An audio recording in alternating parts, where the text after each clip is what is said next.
Hey everybody.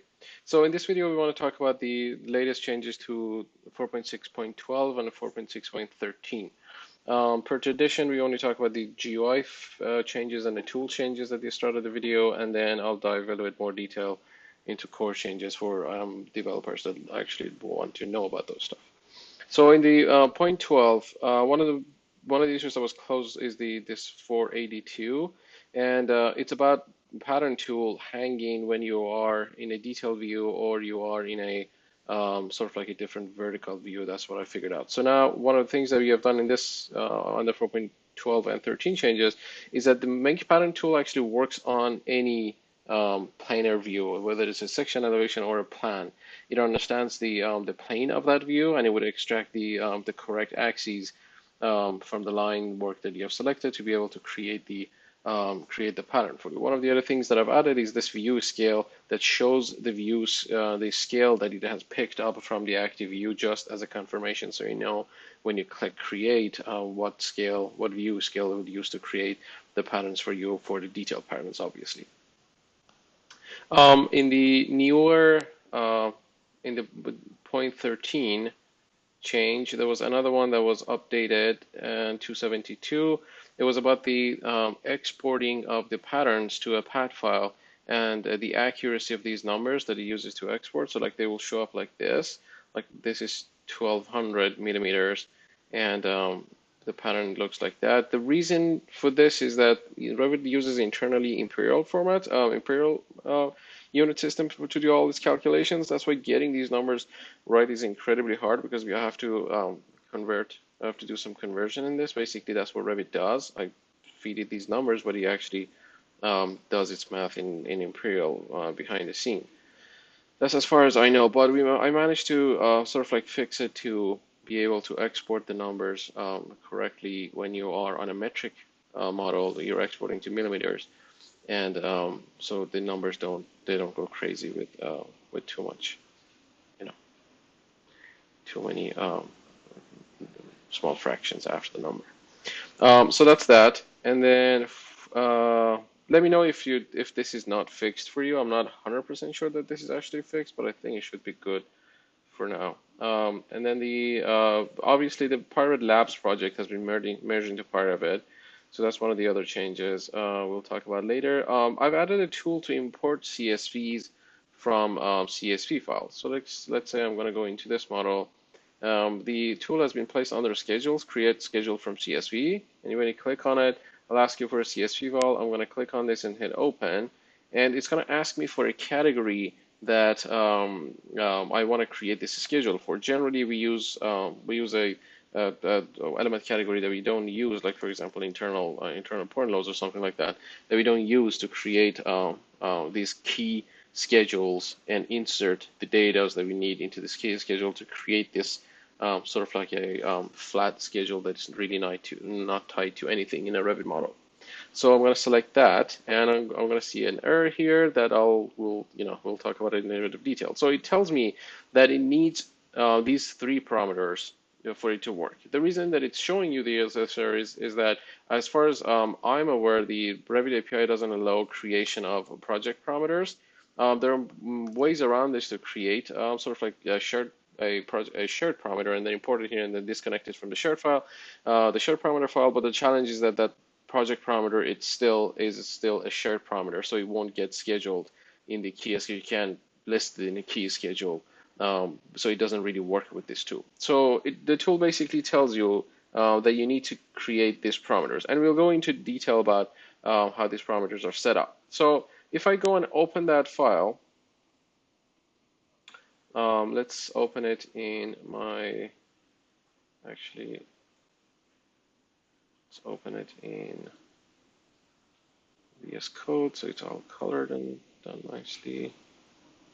Okay, so as you can see, these parameters are the key name is not going to show you because that's the first column in a key schedule, and that's basically the key.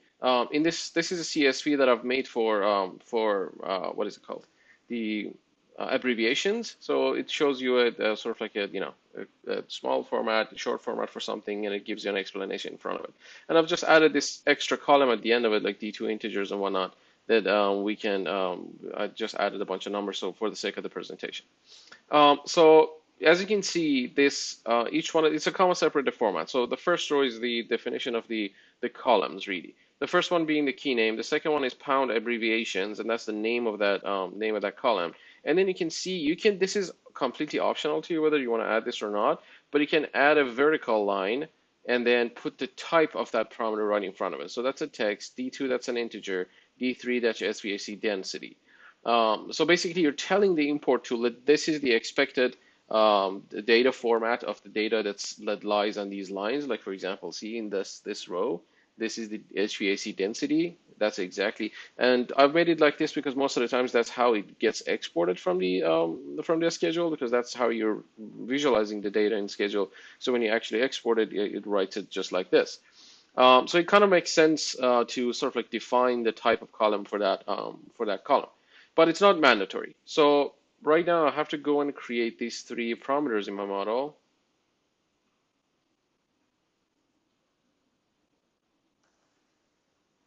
Let's go and create these, and that was a text. So just a text and then internal. Obviously, you have to tie it to internal point loads, the category that you want to pick for it. And I'm going to add the second one here as well, which is pound D2. Yeah, I know the names of these parameters are kind of odd, but just bear with me for the sake of the presentation. And this one was an integer, so I'm going to use that one as well. And then the last one is pound D3. I'll use that one here. Go here, pick the internal point load, and then do, what is it? Yeah, HVAC density as the type of that parameter. So we created these three parameters for ourselves in here. Now, if I go and close this, I should not see any errors when I'm importing this, because now it can find all those three parameters. So I'm going to pick the exact same category and then hit select, and it would import that schedule for me with the name in here, and you can see that the key name is there, the abbreviation, the pound D2, pound D3, and he's already filled it with those information here. So it's a fairly easy way of, I know there are more complex advanced tools out there, but this is for the most of you that, you don't want to buy an extra add-on, just be able to import some data into your Revit models. This is a good way of importing flat data into the Revit models, so you can place it on the sheets and do whatever you need to do. And then you can basically define this as a sort of like a standard file that you have with the types and whatnot, to make it repeatable, so everybody in different projects, they can import it on an as need basis. The challenge is that the obviously parameters can be created through the API, but the moment I can figure that out of how to create these parameters through the API, you won't ever need to have the need to create these parameters manually from then on. So that's the update about that create tool from. Actually, I wanted to show you something else as well. Let me see if I have the help link in here. Yeah, so there's this link to this website that explains how this, what I basically want to say is that the format for this, for putting a type in front of the column, this is actually a well-known format for CSV files. This is not something that I've invented. We're just using the types that Revit understands what they are. So text, internal, everything else. So this is the website that's sort of like the link that I put in there that explains this concept. Like you can have even like multiple different levels of types, number, integer, and whatnot in the CSV file headers. But basically, if you go to API docs, if you just wanted to know a little bit more detail about this, I'm gonna put, I think it is the, see if I have it still open. The parameter type. So if you search for parameter type and see the parameter type enumeration, this is the list of the types that you can basically use. That's every parameter type that you can define in a project parameter. The types are all listed here. So you can use any of these names as the type for that data column. So that's that. And then testing compatibility, obviously, I've tested with 2019.2. Everything seems to be fine. There hasn't been much API changes. Moving on to we'll talk about the pyRevit CLI version 9.0.9. after this for the people that actually care about using the CLI tool. But going through the other tools, let's change the external services. I've had a tool in here that helps you, that's mostly for the developers, but just so you guys know, under SPY and list elements, you can list all the external services that's been registered in your Revit instance. So that's a good way if you're a developer, developing your own add-ons and stuff for Revit. This is good. This is a good way of seeing all the external services that have been registered. So that's that. And then make pattern. So I talked about the make pattern improvements for the export. And then the other thing that I've added, import schedule output options. Oh yeah, so the schedule, talking about the schedules, the export schedule to CSV. First of all, it shows you a new window for selection of folders. This is a better window. You have access to all your shortcuts and everything else that you need. Sort of like a lot better than that single, small, tiny standard Windows folder selection. So this is something that I found that works better. And then if most of you know that this export schedule to CSV had a shift click option that would rename files on the desktop. I actually haven't updated the tooltip in there. But basically when you shift click on it, it used to default to desktop. Now it's going to ask you for questions, whether you want to write it to desktop, where the model is, or your downloads. And you can click to sort of like open this CSV file after the export as well. So that's also possible. And then and then the folder selection we talked about. And then one of the other things that I've added the version of the binary that gets shipped with pyRevit in the about window as well. So your pyRevit is 4.6.13, but the binary that goes with it, the pyRevit CLI tool that's shipped with it, is the version 9, as you can see. So that's also been added. And that's pretty much it as far as the tools update go. There's only the last one here that is the copy sheets to open project. So if I have a project like this and I have a bunch of sheets in it and I want to copy the sheets to other documents, I'm going to pick the other document, hit OK, and then the sheet list shows you the name of all the sheets and the placeholders. So I'm going to click a sheet and a placeholder here, and then when you copy sheet, this option has been added to ask you whether you want to copy these placeholders that you have selected as sheets or you want to copy them as placeholders. So if I check this off, it's going to copy that single sheet, and it's also going to copy that single placeholder. So we're going to go inside this model, and if I want to say new sheet, you can see that that placeholder has been copied to it, and it also has that single sheet that we sort of like created. So you get to sort of like maybe you want to have a bunch of placeholders in one model, and you can just go in here and say, I want to copy these from this document to another document, but convert those into sheets when you're actually making the copy. So that's the last thing about the tools that I wanted to talk about. The rest of this video will talk about the configuration changes and the new pyRevit CLI tool. So if you don't want to listen to that kind of stuff, you can stop watching now. So the pyRevit CLI tool, the new version of pyRevit CLI tool is version 9. And one of the other things that I've added to it, 0.9, it actually checks, whenever you check for the version of it, it actually checks online to see if there's any updates available for the tool, and it will let you know if there's a new version available for the tool as well. pyRevit help has always been showing you the sort of like the long, now very long help. So in order to make this a little bit easier to process, you can actually now in the new version, you can do help on the subcommands as well. So if I do this, I can only see anything that's related to that subcommand. So like attach help would show me the help that's related to attach. The pyRevit help command, now it's smart about the version of it, so it takes you to that specific version. So if you're on an older, this is from the previous version, I think, going forward in this. So the older version will still take you to the original CLI help. I made it like this, so if you're using an older version from now on, you actually see the help that is related to the tool that you're using. So that's kind of neat. That's as far as the help goes. And then let's talk about the rest of the changes to this. I've added there's a little bit of a change in the extension installations. You don't installing extensions did this destination path for the installing of the extensions. It's not required anymore. This is an optional argument now. because pyRevit has a default third-party extension folder that you can install to. So I made this tool smart about that as well. If it's if you don't provide the path, it'll just install it in the default location. So that's that. And then let's see what else. CLI help we talked about. In it, we were going to talk about, and the version for pyRevit repos. Oh, so with the new version of pyRevit 4.6.13, it actually has the writes its version in a separate file, so the CLI tool can actually check as well. So if I do a pyRevit environment report, I can see that it'll tell me about the version of this, like for example, this release deployment that I'm using. It tells me what version of pyRevit that deployment is. This is only going to be able to do it going forward because that's the system that I've changed it that way. If you have a Git repository, it'll show you the last commit or the combined version of it in the report as well.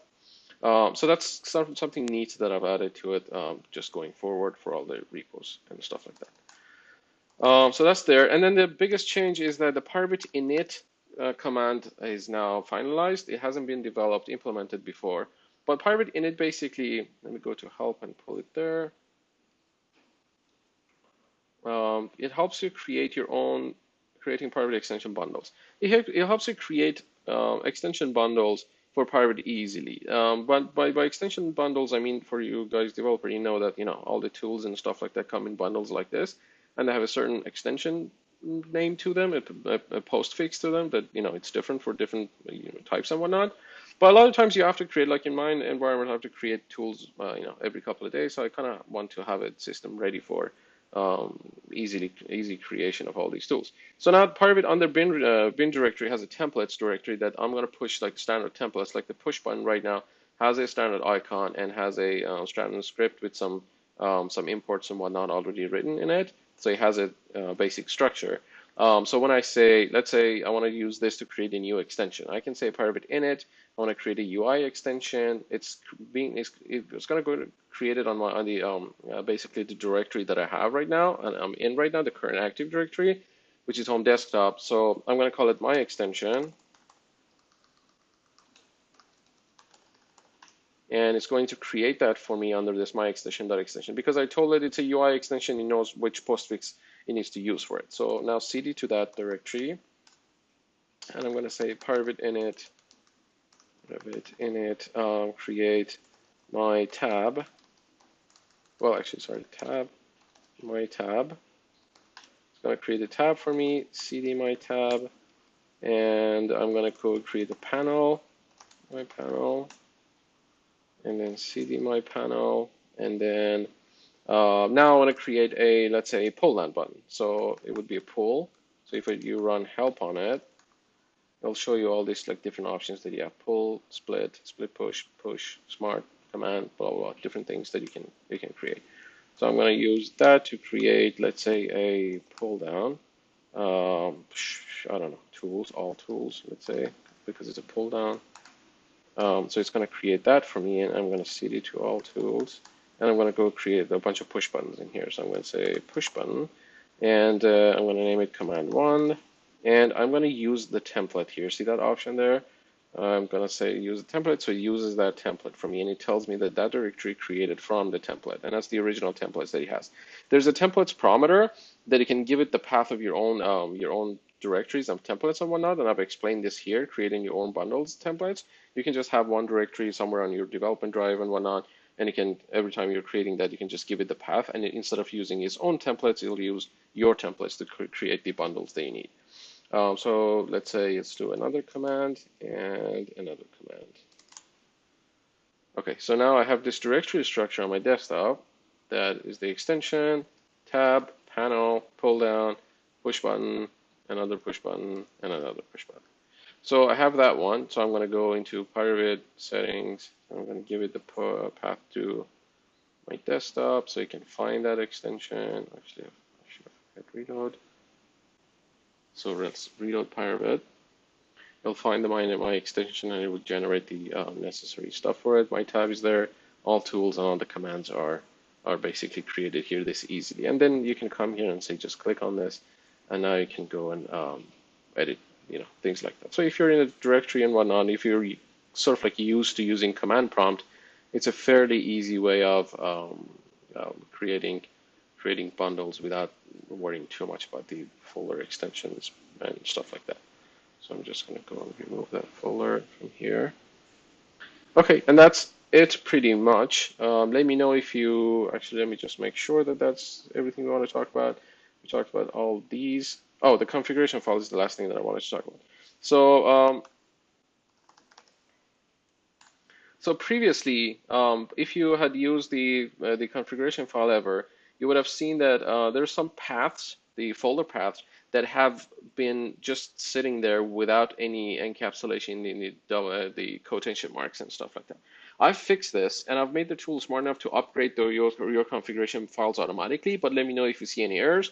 But basically, from now on, what you're going to see, if you're going to meddle with this configuration file manually, always remember that the paths and every other string is going to be inside a sort of like inside a quotation mark. This conforms to the value conforms to the format of a JSON. So that's like a JSON object.